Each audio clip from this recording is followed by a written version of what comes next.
Good evening, everyone. Welcome to the Millyard Museum and the Best of Amoskeag on behalf of both the Manchester Historic Association and the Majestic Theatre. We are just going to do a few notes about how the evening is going to work, and then we will go ahead and get started, and there'll be plenty of time to continue to eat and have a drink as well. So, my name is Jeff Barraclough. I am the Executive Director of the Manchester Historic Association, and I want to welcome everyone to the Millyard Museum. We have a great event planned tonight for the Best of Amoskeag, where you'll be hearing from 10 voices from Manchester's past who've made a big influence in Manchester and the history of Amoskeag. So we hope you will really enjoy that tonight and learn something about the history of Manchester. Just a few notes about the Manchester Historic Association and who we are. We are an organization founded in 1896, so we are a little over 125 years old, and our mission is to collect, preserve, and share Manchester's history. And one of the ways that we do that is through this museum. We also do that through our research center on Amherst Street, which is open as a research library and archives. And we offer programs throughout the year, like programs like this in conjunction with Majestic Theatre. And we also have a few upcoming events that I would just like to point out to all of you. One thing I do encourage everyone to see this exhibit here tonight, the Manchester Through the Lens of Frank Kelly. This exhibit has been up for a few months. This is the last month it will be open, so only a couple more weeks to see this. So if you haven't had a chance, it's one of your last chances, so please be sure to check that out. Some photography from Frank Kelly, who was a very prominent Manchester photographer in the 1950s and 60s.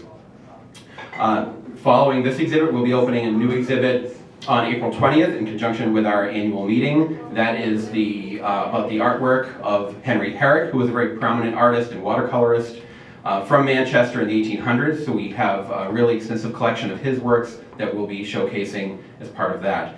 And then our annual Historic Preservation Awards is coming up on May 23rd. This year we are back in the spring and we'll be at St. Anselm College, where we have been, we were last there in 2019, so we're excited to be back at St. Anselm. This is a great event where we are honoring 5 different businesses, individuals who have contributed to preserving Manchester's history through historic preservation. And it's also one of our biggest fundraisers, so we encourage everyone to come and get tickets. There is some information at the front desk about that if anyone is interested in either buying tickets or being a sponsor. And if you want some more information, you're welcome to speak to me afterwards, or any of our staff, or any of our trustees who are here tonight. Without further ado, before Christy comes up to explain the rules of tonight and how everything is going to be working, I want to introduce Rob Dion from the Majestic Theatre, and we have a great partnership that we've been doing with the Majestic now for probably 5 years, and we do a lot of fun activities, and we're thrilled to be able to partner with them. So thank you for being here, Rob, and welcome. I'm so glad I don't have to do the rules. Sorry, Christy. That's okay. So my name is Robert Dion. I'm one of the founders of Majestic Theatre, and we've not been around for 125 years. But between the 32 years of Majestic Theatre and the 90 years of Ted Herbert's music school, which is now part of us, we celebrate over 92 years of history, which is great. A lot of you might remember Majestic Theatre when we were on the west side for many, many years. Then they finally put the drawbridge so we could come across to the east side. We've been gypsies for a few years, and now we have a small, for those who don't know, we have a small studio theater on Page Street. 160-seat studio theater where we do lots of programs for and by the community. Our actors are as young as 5 in our summer camps and as old as 70-something. And our students at Ted Herbert's, which has been part of the Majestic Theatre back in 2016, Ted Herbert's became part of the Majestic Theatre. And a lot of us were students who were very young at Ted Herbert's. A lot of you rented your trumpets, or might have taken lessons downstairs in what's now the weight room of the Pearson Apartments. But now they're with us on Page Street. And we have 15 teachers that teach everything from flute to drums to guitar to voice. And I always tell people, you're never too old or too young to learn a musical instrument. So definitely look for us there. Upcoming things for us beyond lessons and rentals. At Ted Herbert's, we've been doing open jazz jams where we're pairing off our kids and students with professional musicians. We did our first one a couple weeks ago. It was a huge success. All of our recitals, our jazz jams, our open mics are open to the public, so we hope you'll join Ted Herbert's for that. And Majestic Theater next up is next week we are doing Anything Goes, Youth Edition at the Derry Opera House. You might say, what's a youth edition? Well, it's kids between the ages of 8 and 15 that are learning about Cole Porter and all those great chestnut composers.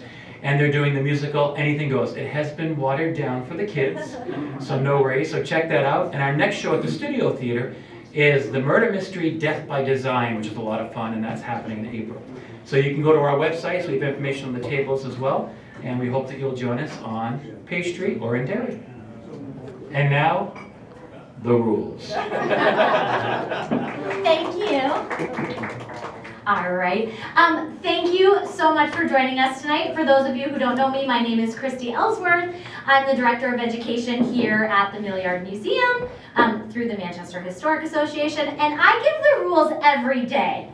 So I am completely comfortable with that. Usually they're 4th grade, and usually it involves keeping your hands to yourself and using your kind words. So, in your museum voices. So, other than that, we have just a few things, a little bit of housekeeping. We have 10 actors stationed throughout the museum, and they are in the area of the museum that is most pertinent to their character and their time in history. These are actors. They have been given a script. They are not historians. So if you ask them something that is beyond their script, it might be a little foggy for them to remember. Or they might direct you to one of the historians in the room. We have myself, Jeff Barraclough, our executive director, Dan Peters, our archivist, and several board members that can definitely help you with that. And if you are interested in museum history and Manchester's history, please come visit the Millyard Museum and the Research Center. We do ask tonight that you leave your drinks in the 2 common spaces here in the Elm Street Gallery and then where the food is in the Discovery Gallery. Please feel free to help yourself to the food from the back room. Please feel free to partake in our bar, even past your drink ticket. Feel free to purchase one. Stark Brewery generously donated all of that beer, so we hope you enjoy some really amazing local brews. Say hi to our wonderful bartender, Kale, for me, otherwise known as my better half. And we are going to start in just a minute. Rob is going to ring the bell. There are 10 stations, and you have 13 opportunities to see the actors. Every 10 minutes, the bell is going to ring, and feel free to make your way to any actor that interests you. In between the actors, feel free to grab a drink, feel free to grab some food, mingle, check out the museums, and that is going to go all night until about 7:45. If you really missed an actor at the end and you are dying to see them, just reach out to one of the staff and we'll make sure that you get your one-on-one history lesson. But without further ado, I think we're going to start. And does Rob have the bell? We'll give them a chance to get to their spaces, and then we'll Oh, are they? Okay. All We don't right. want people to trample to their favorite person. Stand by. All right. And enjoy.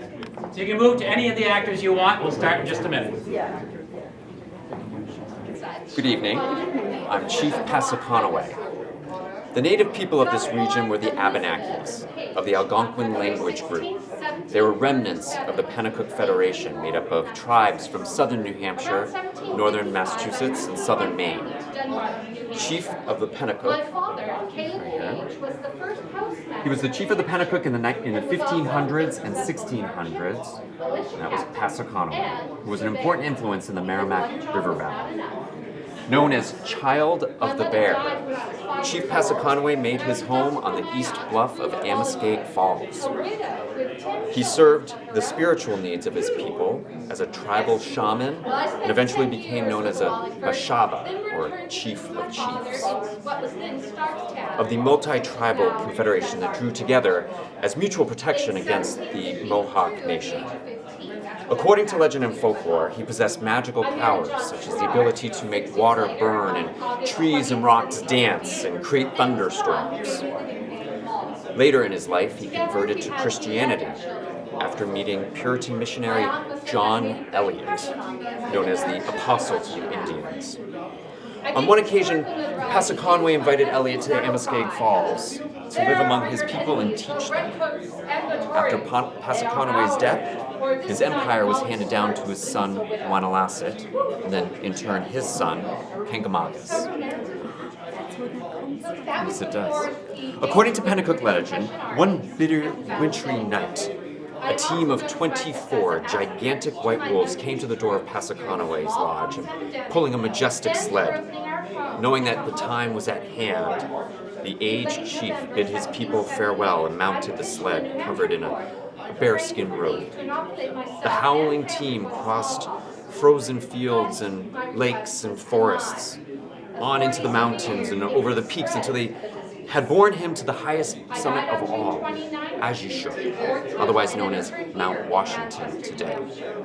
Here, the wolves were howling into the night, but the sled burst into flames and Passaconaway rose on a fiery throne until he disappeared into the starlight. What a great story. And that Amazing. is Chief Looks Passaconaway. like a crazy hat and all.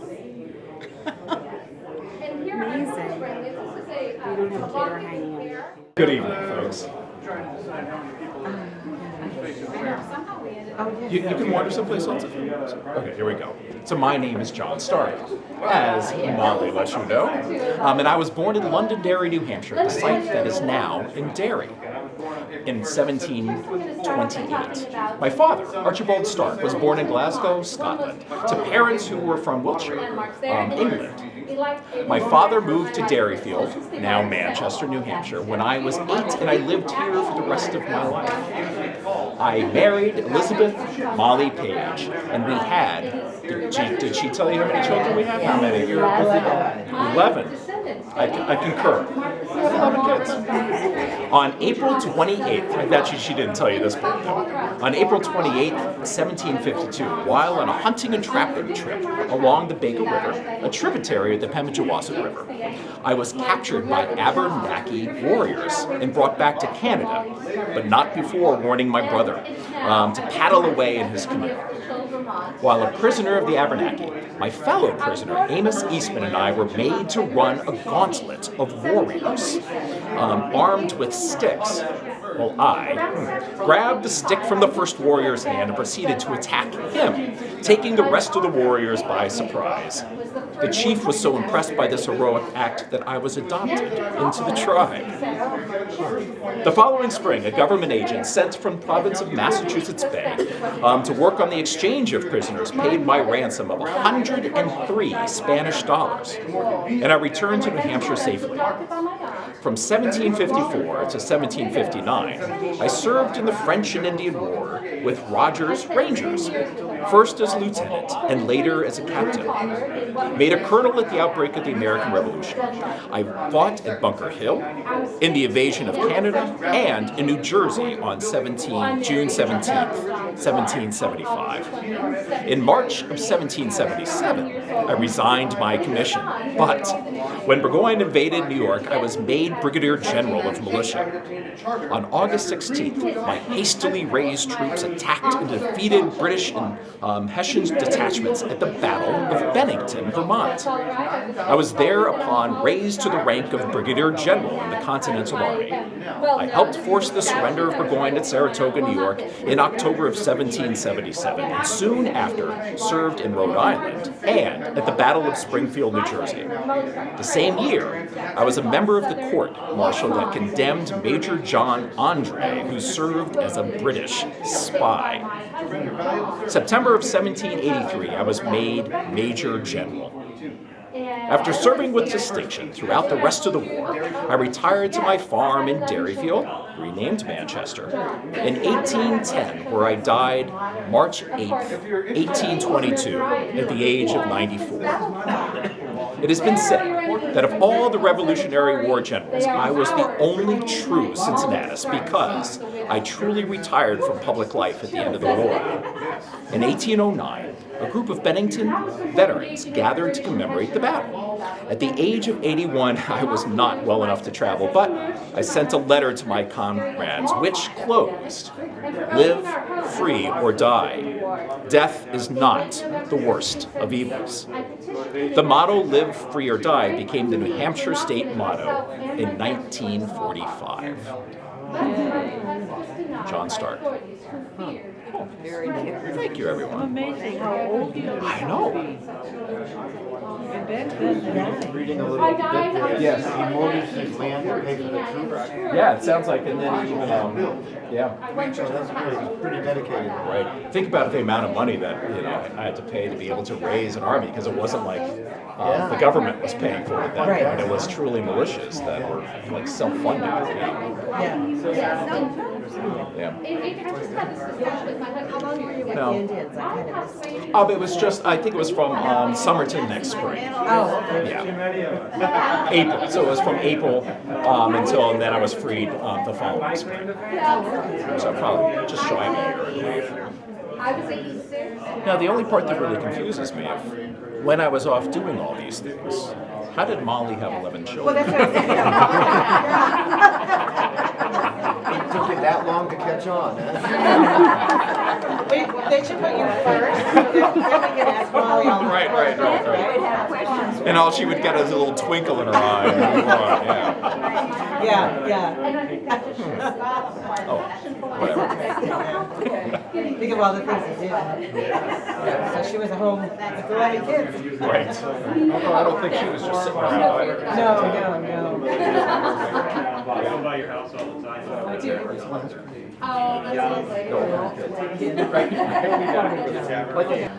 thank you so much for coming tonight. I'm going to start off by telling you about one of Wilmington, Vermont's most prominent landmarks. It is a statue in my likeness, Revolutionary War heroine Molly Stark. And this is the artist's, what do they call it, an artist's miniature, something like that. So that, I think the actual statue is much larger. I think so, yes. My descendants donated the statue to mark the center of the Molly Stark Trail. This trail crosses southern Vermont and is thought to be the route taken by my husband, General John Stark, on his victory march home from the Battle of Bennington. To confuse the enemy, my beloved John referred to the route they were taking as the Molly Stark Trail. It is now identified as such on the official Vermont highway map. Hi, honey. I was born Elizabeth Page on February 16, 1737, in Haverhill, Massachusetts. Around 1755, I moved with my family to Dunbarton, New Hampshire. My father, Caleb Page, was the first postmaster of New Hampshire and was also a successful merchant, militia captain, and surveyor. I guess being postmaster wasn't enough, I suppose. Sadly, my mother died when I was 5 years old, and at that time I was adopted by my aunt, Ruth Wallingford, a widow with 10 children of her own. I spent 10 years with the Wallingfords, then returned to live with my father in what was then Starkstown, now Dunbarton, New Hampshire. That was in 1752, when I was 15 years old. I married John Stark on August 20th, 1758, and it was John who gave me the nickname Molly. Together, John and I had 11 children. I think my aunt must have had an influence on me. I gained historical notoriety due to my husband's battle cry. There are your enemies, the redcoats and the Tories. They are ours, where this night Molly Stark sleeps a widow. Whew, it gives me chills, doesn't it? Oh. That was before engaging with the British and the Hessian Army in the Battle of Bennington.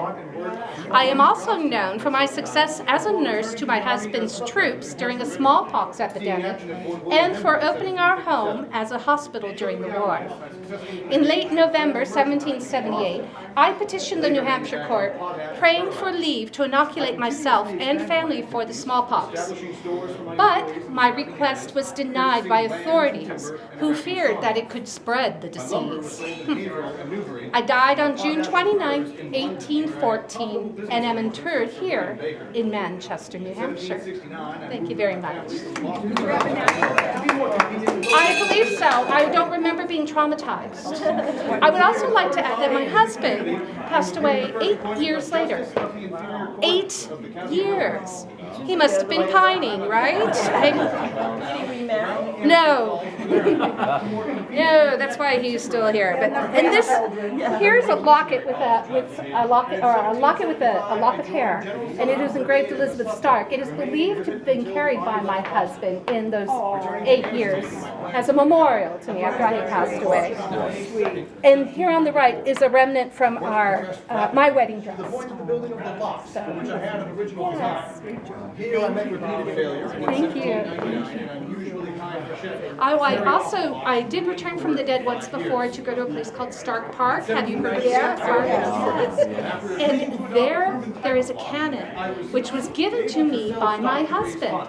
And I think that speaks a lot of how much faith he had in our loving marriage, that he would give me such a powerful weapon. And the balls are there too. And the balls are there. The balls are there Yes, too. they are.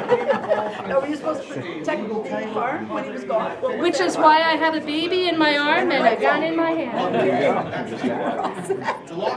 And a cannon in the yard. So Molly, just to keep us all on track with the bell, Yes. you guys want to hear about it? Yes, I do, John. So yes.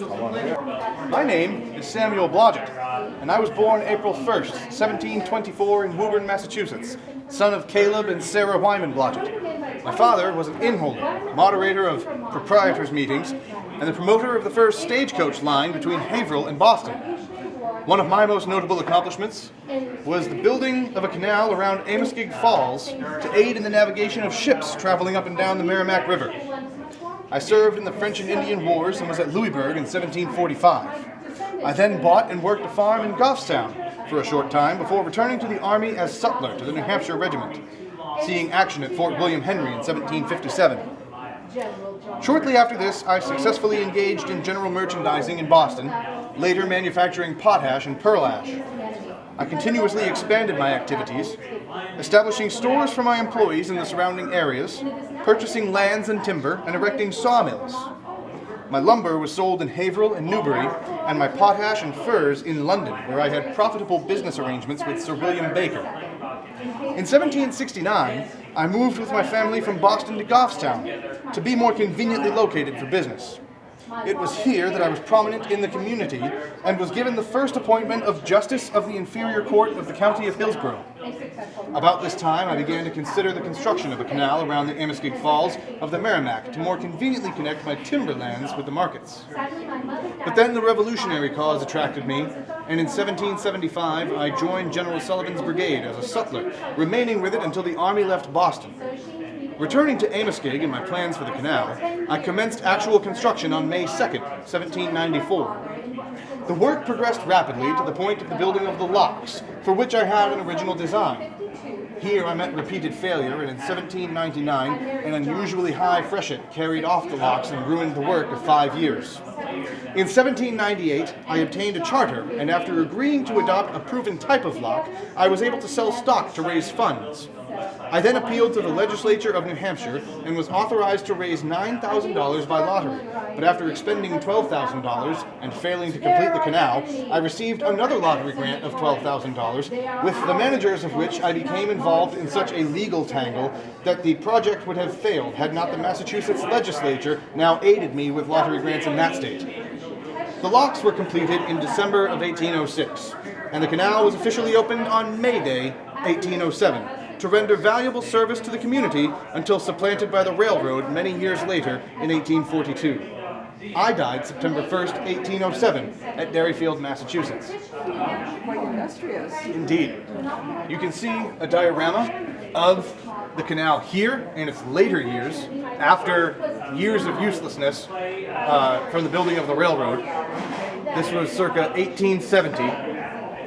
And if you're interested in a little more historical artifact, you can see my portrait in a small frame on that wall behind you, as well as some of my original lottery tickets. That was a wonderful idea, especially in Massachusetts, because you're going right up the river into Absolutely, yes. It Absolutely. benefited them too. Very much What was so. your education? I don't remember. I'm so sorry. It's okay.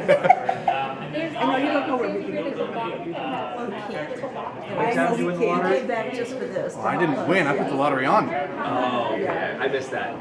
Gotcha. Yes, I was using the lottery to raise money to fund the building of the canal. But if you look over there, where those people are, there are some original lottery tickets, uncut and signed by myself, in a frame on that wall. From business dealings in Manchester, England, yes.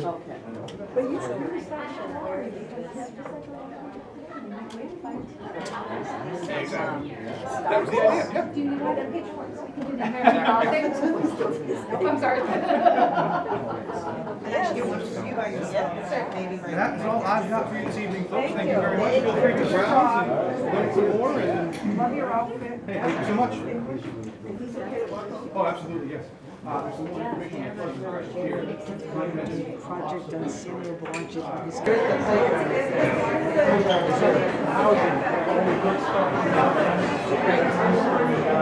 Okay, so it's Hello, everyone.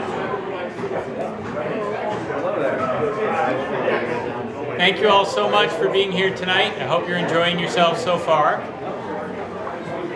Yes. I'm going to tell you the story of the Irish mill construction worker. While the Millyard reflects changing architectural styles and tastes, it is defined as much by its layout and homogeneity of building materials and features. Constructed between 1838 and 1915, the main mill buildings were constructed, enlarged, and rebuilt according to designs by the Amoskeag Company engineers. Despite varying dates of constructing, the buildings are fairly uniform in appearance. You can see example back here, dominated by the predictable rhythm of segmental and rectangular window openings. Many of the early mill buildings display iron tie rods and core belt cornices, and you can see a tie rod back here, and there's some of the end caps of the tie. Earlier gabled roof buildings were later replaced by flat roofs. There are several distinctive landmark towers, which were mostly later additions. The major portion of the Amoskeag Millyard is located on the eastern bank of the Merrimack River. As originally constructed, the Millyard on the east bank was dominated by 4- and 5-story buildings. These red brick mill buildings forming two long, almost continuous flowing parallel rows almost a mile along the river, as you can see in this display.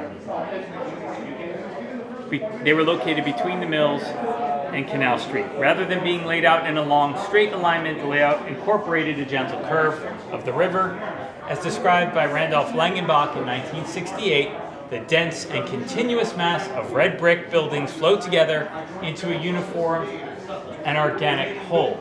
And in fact, it is one of the landmark representative things that first comes to mind when you arrive in Manchester. Those mill buildings are iconic.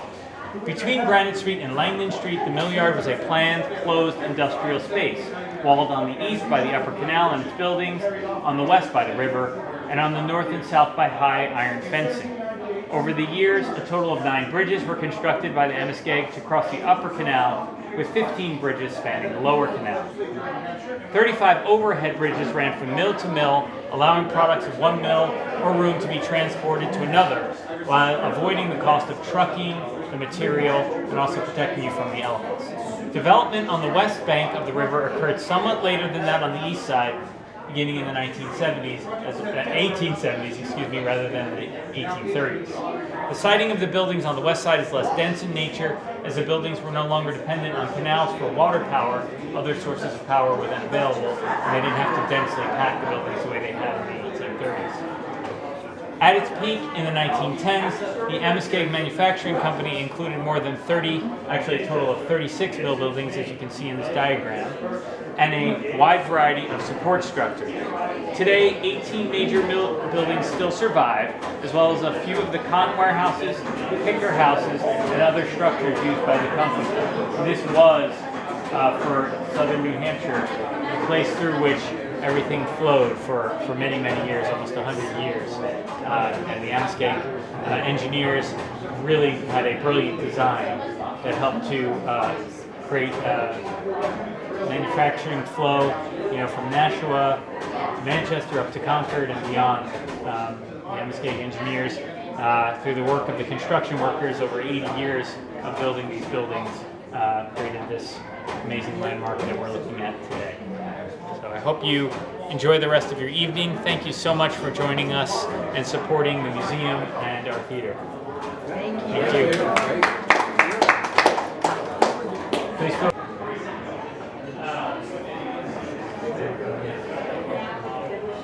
Hello, my name is Maddie Knight, and I am a young inventor. As I often did, I was carrying a hot lunch to my two older brothers who worked as ring bosses at the Manchester Cotton Mill. And then it happened. I saw a speeding shuttle fly out of its track. The shuttle hit the loom tender with such force that the sharp-pointed steel tip cut the operator severely. The year was 1850, a time when industrial accidents were common. And I was deeply disturbed by the incident that I had just witnessed. And it kept me up thinking about how it could have been avoided. So, I soon invented a machine that would help keep the shuttle from flying off the loom. The device was so practical. Oh, and it was adopted in many mills, although it was never patented. The invention brought me no money. However, years later in the newspaper interview, I explained that success with this shuttle increased my desire to study machinery. By the 1860s, I had left Manchester, and I got a job at the Columbia Paper Bag Company in Springfield, Massachusetts. I operated a machine that made flat envelope-shaped paper bags, and no one had figured out a way to make these bags, like the ones that you see in grocery stores today. At night in my room, I worked on an idea to make the perfect machine for these square paper bags, and that was all the way back in 1871. I hired a mechanic to make a working model so that I could register my invention at the U.S. Patent Office. However, someone else patented the identical machine only a few days before I did. I later found out that the man had spied on my machinist who made my model. But, using my original drawings and my diary entries, I proved that I was the original inventor, and I won the patent. As a little girl with my father's toolbox and my sketchbook, I could make almost anything. As a professional inventor years later in my own Boston shop, I was responsible for over 80 patented devices, nearly all of which were improvements for factories' machines. Very nice.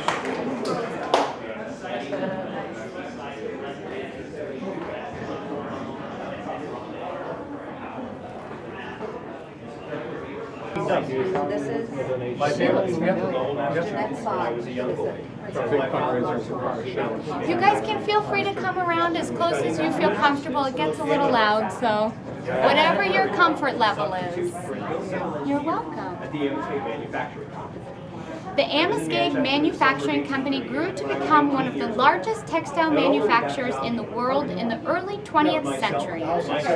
By 1912, the Amoskeag Manufacturing Company was able to produce nearly 5 million yards of cloth each week in its mill yard.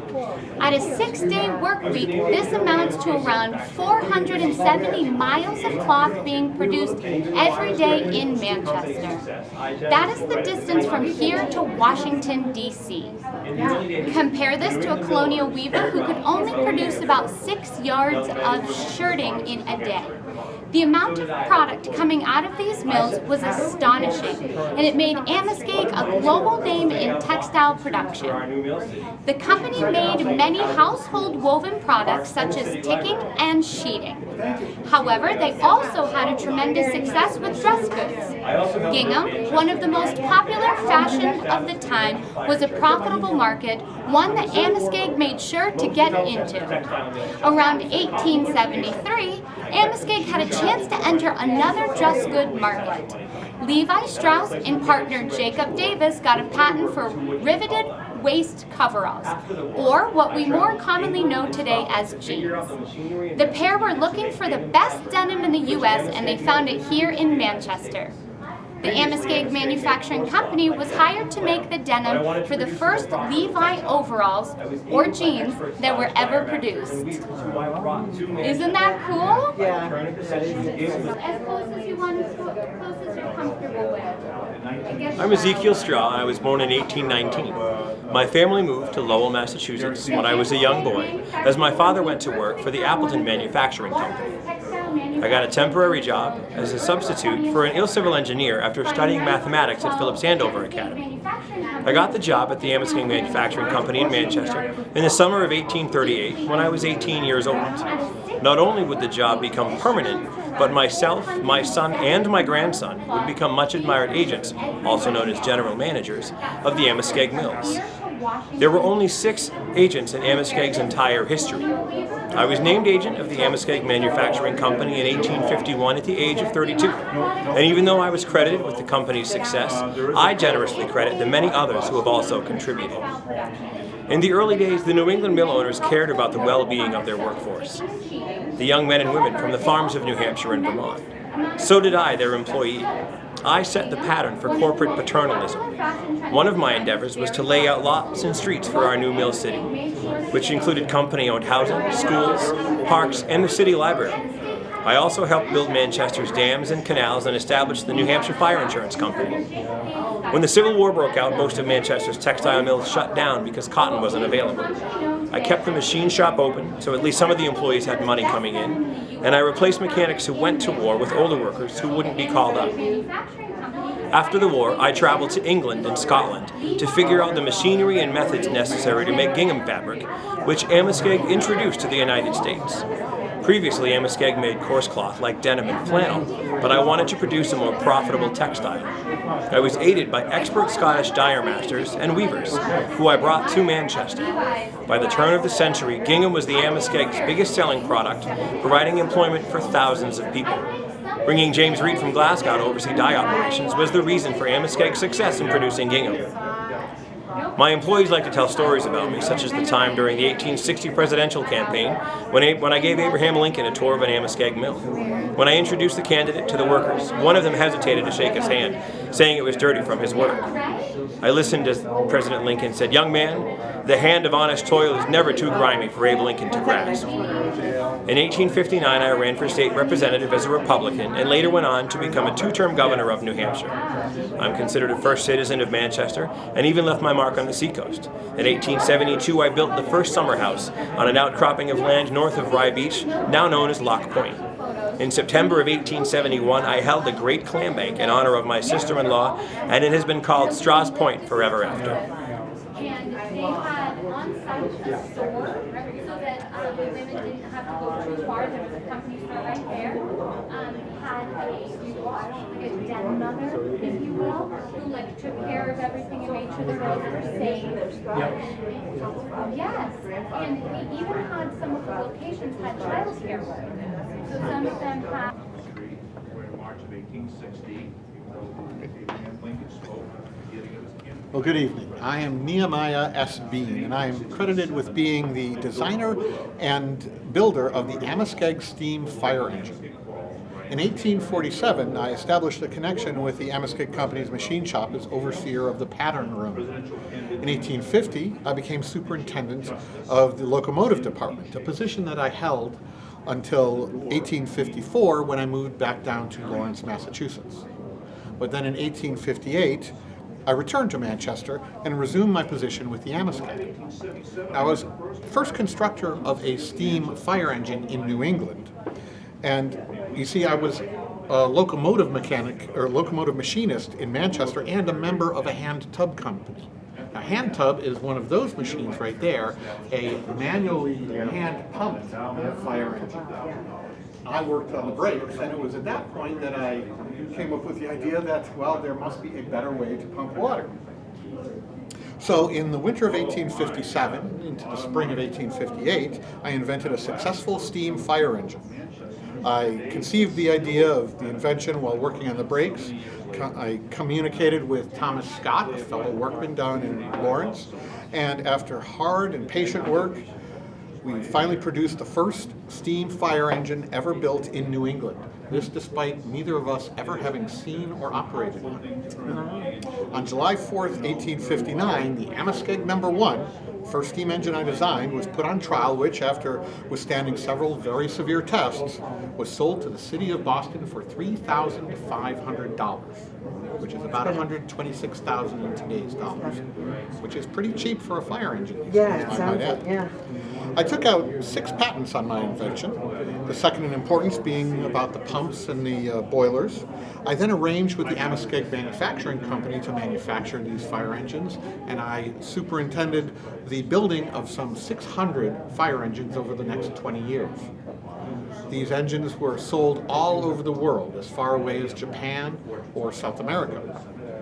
After a time, my patent rights and those of the Amoskeag Corporation were finally sold to the Honorable Aretas Blood, representing the Manchester Locomotive Works, later the American Locomotive Works, and I retired from the active superintendence.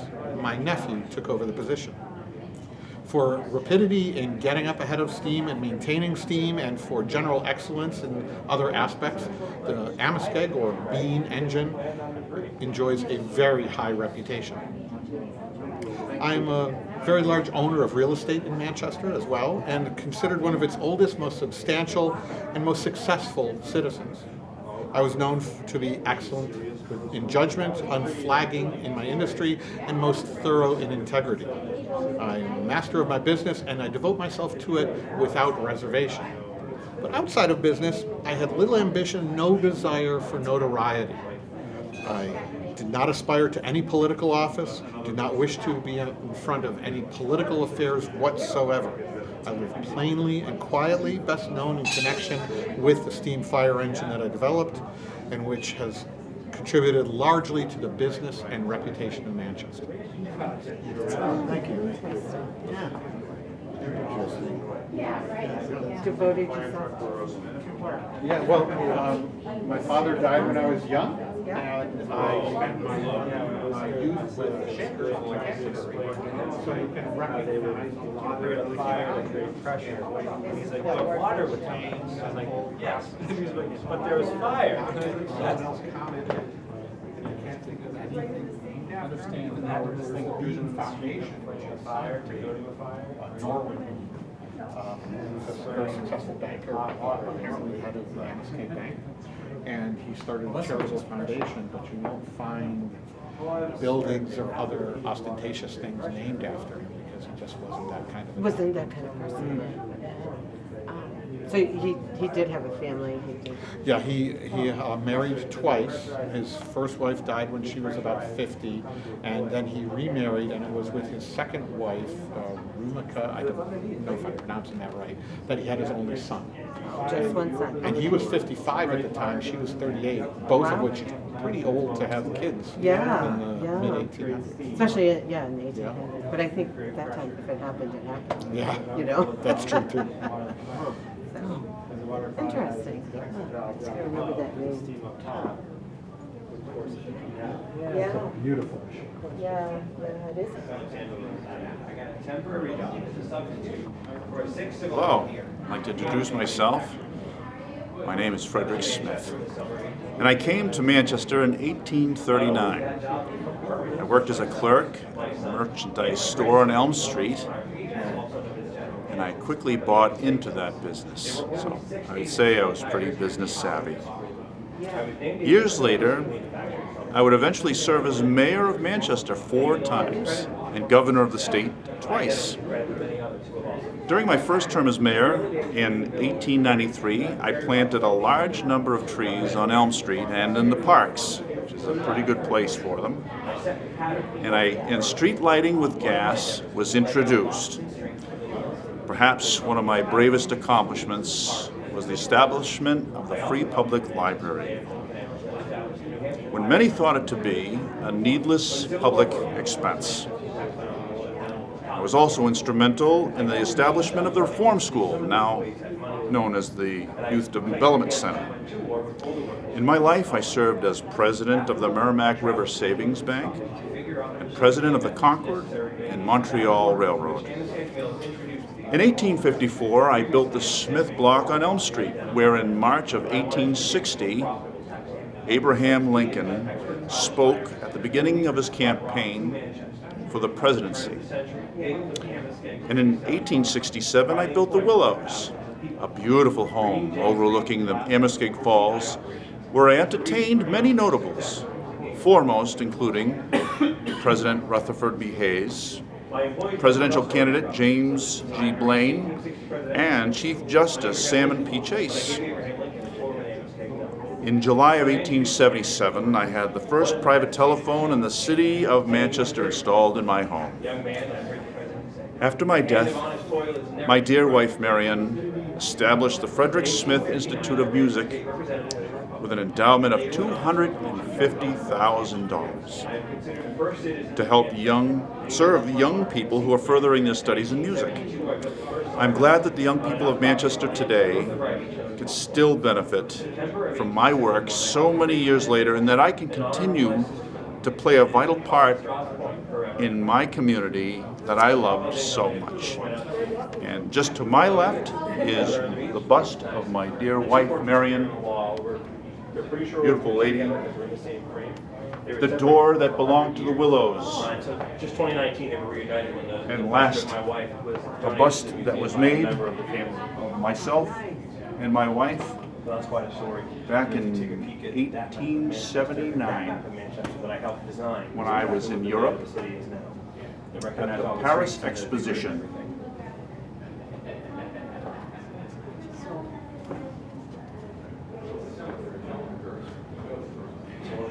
I found this interesting. The Mills wanted to. Thank you so much for joining us for our special presentation of the Best of Amoskeag, our partnership with the Majestic Theater. If you have any questions or want some more information about either organization, please visit our website at manchesterhistoric.org or the Majestic Theater's website at majestictheater.net. Thank you.